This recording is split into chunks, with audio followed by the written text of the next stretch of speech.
If you're reading this, it probably means I'm no longer here. I was always the outsider, the black sheep, whether it was in my family or at school. Life was an uphill battle from birth. Elementary school was a nightmare.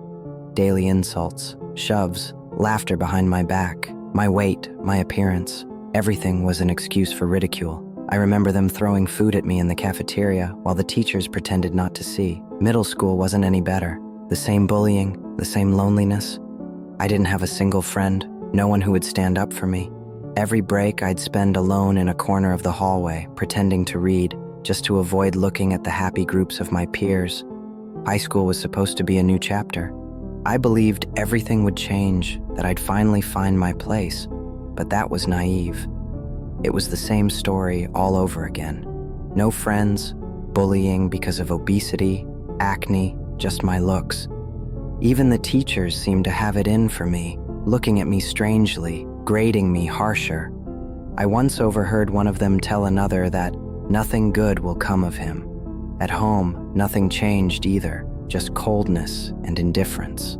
I felt like an intruder in my own life, but I had one refuge, one goal. From every small job, every penny saved, I collected money, until finally, I bought my own computer. This was my world. I felt the doors open to a whole new dimension. I started learning programming, delving into everything related to computer science. I'd sit for hours in front of the screen, absorbing knowledge, forgetting about the whole world outside. It was my escape, my tool for building something of my own, a piece of freedom within four walls. After graduation and finishing school, my family remained silent. They didn't reach out. Their indifference was the final blow. So I made a decision. I left for Norway, just for work, with no grand career plan in mind. At first, it was nothing special, just a regular manual labor job. But one day, the entire system at the company where I worked crashed. Total disaster, chaos, panic, hours of inactivity, and then something clicked. All that knowledge I'd spent hours, years acquiring started to pay off. In less than 7 hours, I managed to get the system back up and running. I felt a real rush of adrenaline and pride then. The boss was in shock. He looked at me as if I were a magician, and then he offered me something more, a much better position, much better money. That was the turning point. 5 years later, I returned to Poland.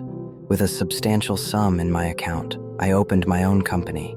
Money started flowing in. A grand villa, expensive cars, everything I had only dreamed of before. I lived in luxury. And suddenly, as if by magic, my family started to show interest. Calls and messages began to pour in. They wanted contact, but it was too late. I wasn't interested.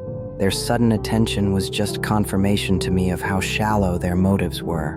One day, while browsing Facebook, I stumbled upon an event, a high school class reunion. I thought, why not? I'll go. I went. At first, no one recognized me. My appearance problems were gone. I was well-built, handsome. The girls who had insulted me in high school, the ones I had liked, suddenly started showing interest, paying me compliments. It was bitter irony, a moment of satisfaction, yes, but also the realization of how superficial the world can be. People only see what they want to see, what benefits them. A few weeks after that reunion, life decided to show me its worst side again. I felt terrible. It was more than just fatigue, a piercing pain that eventually brought me to my knees.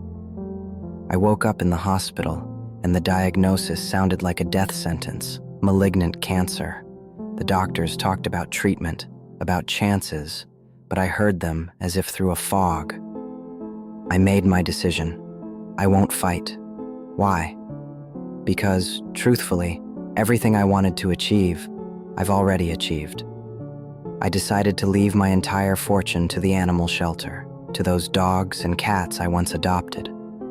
They deserve a better life, the genuine love and care I never truly experienced. My family, of course, was furious when they found out I wasn't leaving them anything. But honestly, their anger and disappointment don't matter to me anymore. Writing this confession took me 6 hours because I'm so weak now.